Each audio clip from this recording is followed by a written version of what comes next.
তারপর পরিস্থিতি এমন হয় যে ওদের বাড়ির থেকে আমাদের বাড়িতে লোক চলে আসে, যে এরপর যদি আমার মেয়ের সাথে দেখি তাহলে কিন্তু আমরা কোনো না কোনো একটা ব্যবস্থা নিব। কারণ ওরা টিউশন বাদ দিয়ে, পড়াশোনা বাদ দিয়ে প্রত্যেকদিন ঘুরতে যায়, কি করে না করে জানি না। আর ওদের এখনো বয়সটাও হয় নাই, তো এইভাবে ঘোরাঘুরি করছে যেহেতু, এরপর দেখলে কিন্তু কিছু একটা করব বা মারবো বা যে কোনো এইরকম আর কি হুমকি দিয়ে যায়।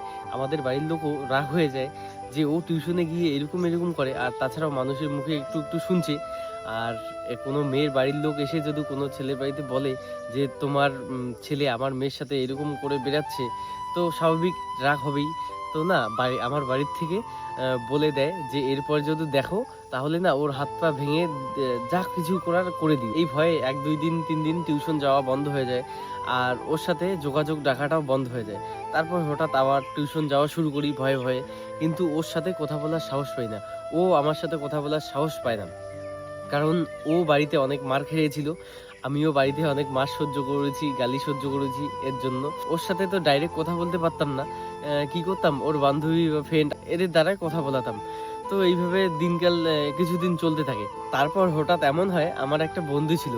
ও না আমার গার্লফ্রেন্ডকে, ওকে খুব লাইক করতো। তারপর ও না আমাকে একদিন বলে, তোর গার্লফ্রেন্ডকে না আমার খুব ভাল লাগে। ওকে প্রপোজ করব, বা ও কিন্তু জানে যে আমার সাথে প্রেম করে, সবকিছু জানে। তারপরেও বলে আমি পটাবো। তারপরে আমার ওর প্রতি একটা বিশ্বাস ছিল যে ও যতই যাই করুক ও পড়বে না। ওর প্রতি বিশ্বাসটা ছিল, কারণ বড়লোক ঘরের ছেলে ওকে অনেকবার প্রপোজ করেছে, ওকে ভালোবাসার প্রস্তাব দিয়েছে, তবুও না ও কোনোদিন হ্যাঁ করে নেই। যেই ছেলেই লেটার দেখ বা কোনো কথা বলুক যে তোকে ভাল লাগে কিছু, সব না আমাকে এসে খুলে বলতো। তো ওর প্রতি বিশ্বাসটা আমার অনেক বেশি হয়ে গেছিল। তো আমার বন্ধুকে আমি বলেছিলাম যে হ্যাঁ ঠিক আছে, ট্রাই কর না, কোনো ব্যাপার না। ও যদি আমাকে সত্যি ভালোবেসে থাকে তাহলে তোকে কোনোদিন হ্যাঁ বলবে না। আর আমার এটা বিশ্বাস ছিল। তো আমি তখন ওকে বলি ঠিক আছে বলিস। আর ও না ভিতরে ভিতরে তখন ও কিভাবে কথা বলা শুরু করে আমি জানতাম না। ভয়ে ভয়ে ছিলাম না তখন। সাইড দিয়ে আশেপাশ দিয়ে যাইতাম, টিউশন থেকে বের হলাম, একটা দুইটা কথা বললাম, তারপরে চলে গেলাম যার যার রাস্তায়।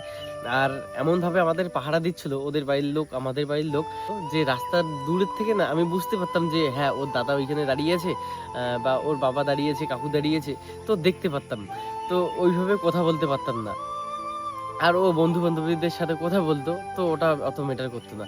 এরপরে এইভাবে অনেক একটা বছর কেটে যায়, তখন ক্লাস 12-এ। আর একটা জিনিস, ওকে না 2-3 বার আমি কিপ্যাড ফোনগুলা যে হয় না, ওই ফোনগুলা দিয়েছিলাম ওদের বাড়ির থেকে, সেই ফোনগুলো পর্যন্ত ভেঙে দেয়। ওই ফোনগুলোর জন্য না ও অনেক বাড়িতে মার খেয়েছিল।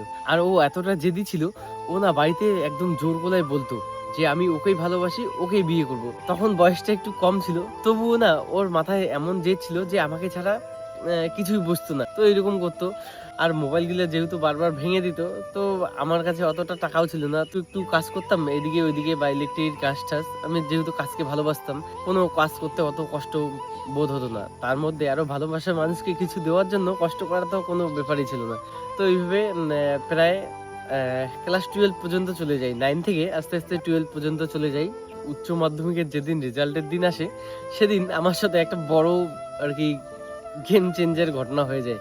সেটা হচ্ছে, আমি এদিকে রেজাল্ট আনতে গিয়েছিলাম, আর রেজাল্ট তাড়াতাড়ি স্কুল থেকে ফটাফট রেজাল্টটা নিয়ে এসে আমি ভাবছি মাঝখানে তো অনেকদিন স্কুল বন্ধ ছিল, এই রেজাল্টের দিনই দেখা করার সুযোগ, ওর সাথে কথা বলবো, একটু টাইম পেলে ঘুরতে যাব।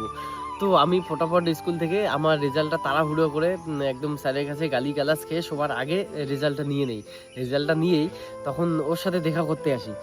তখন না ওর সাথে যখনই দেখা করতে আসি আমি, আইসেই হঠাৎ দেখি আমার যে ওই বন্ধুটা ছিল, ওই বন্ধুটার সাথে কথা বলতে বলতে আসতেছে। তখনই না আমার মাথার মধ্যে একদম মাথাটা ঘুরে গেল ওকে দেখি, যে আমার বন্ধুর সাথে ও কথা বলতেছে। তখন না আমি সেই জিনিসটা দেখে বিশ্বাস করতে পারলাম না। আর সেখান থেকে ওর সাথে কোনো কথা না বলে সেখান থেকে ফট করে বেরিয়ে চলে আসলাম। এরপরে আরো অনেক বড় কাহিনী আছে এটা নিয়ে। তো ভিডিওটা এই পর্যন্ত কেমন লাগলো কমেন্টে জানিও। আর নেক্সট পার্টটা খুব তাড়াতাড়ি আসতেছে।